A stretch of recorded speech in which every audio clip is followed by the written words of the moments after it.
हमारे साथ रोहित प्रसाद हैं, chief operating officer HelpAge India. मैं आपसे मिस्टर प्रसाद ये जानना चाह रही हूँ कि कम्युनिटी हेल्प जो है हमारे बुजुर्गों की, अभी हम सुन रहे थे कि जो लोनलीनेस है, अकेलापन हो जाता है, कोरोना वायरस का दौर है, ये कितना प्रभावी है? क्योंकि और विदेशों में हम देखते हैं किस तरह से सिर्फ मेड्स वगैरह की बात नहीं, लेकिन कुछ घंटों के लिए ऐसे सिस्टम्स होते हैं कि लोग आके बुजुर्गों के साथ उनके लिए कहानी पढ़ देंगे या उनके साथ कुछ खेल, कैरम बोर्ड या लूडो या कुछ भी गेम्स खेलते हैं। हमारे कंट्री में इस तरह का कोई सिस्टम नहीं है, कम्युनिटी सिस्टम नहीं है जहाँ पे हम अपने बुजुर्गों के साथ कुछ समय बिता सकें। क्या इसके लिए RWAs आ सकती हैं या क्या विचार या सोच रहे हैं आप लोगों के इस पे?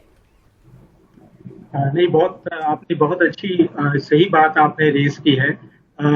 हेल्पेज में we believe that while we address the issue of the starvation, the hunger and where the elderly are getting left out, ये भी बहुत जरूरी है कि जो ऑल ऑफ सोसाइटी एफर्ट होने की जरूरत है।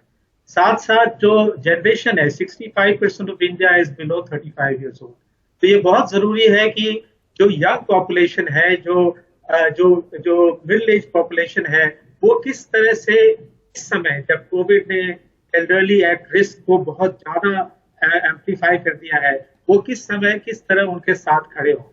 तो हम लोगों ने देखा है कि वॉलंटियर्स, और पहले ये बात हुई थी कि किस तरह से सोसाइटी रेजिलिएंट हो सकती है, तो हम लोगों ने देखा है कि वॉलंटियर्स काफी आगे आ रहे हैं। बहुत सारे वॉलंटियर्स हमारे साथ जुड़ रहे हैं।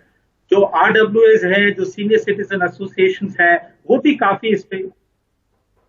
जी जी जी, आपको सुन सकते हैं। Go ahead. बिल्कुल, जैसे आप कह रहे थे RWAs, बिल्कुल वही कि क्या ये एक मैंडेटरी हो सकता है कि RWAs के पास एक सेल हो जिसपे जो लोग जिनके पास समय है या जो युवा हैं, अगर 1-2 घंटे कभी निकाल लें, बुजुर्गों के पास जाकर उनके साथ कुछ समय बिताएं, या RWA के फंड से उनको कुछ उनको पैसे भी दे दिए, सैलरी टाइप भी दे दिया जाए, उस लिहाज से क्या? जी, तो हम लोगों ने ये बहुत जरूरी है कि जो नेचर ऑफ रिस्पेक्ट है, पहले बात हो रही थी चर्चा में कि किस तरह से वैल्यूज घट रहा है, तो वन ऑफ द थिंग्स जो हम लोगों ने देखा है कि जो prime way of respecting elders now is by giving time. अगर कोई अपना समय देता है एल्डर्स के लिए, तो वो उनके लिए बहुत मैटर करता है।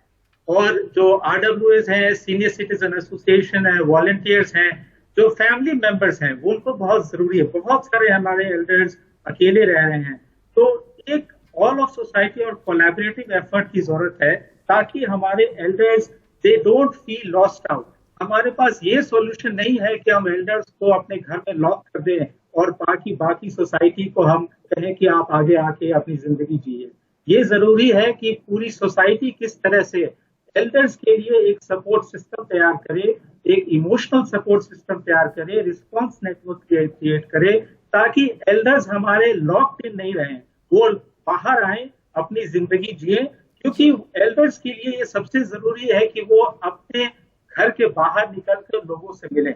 यस, हमारे पास एक रिस्क है, लेकिन साथ साथ इमोशनल सपोर्ट, कनेक्टिविटी, लोगों से जुड़ना, ये भी उनके लिए बहुत अहम है। बिल्कुल मिस्टर प्रसाद, आप जुड़े, बहुत बहुत शुक्रिया आपका।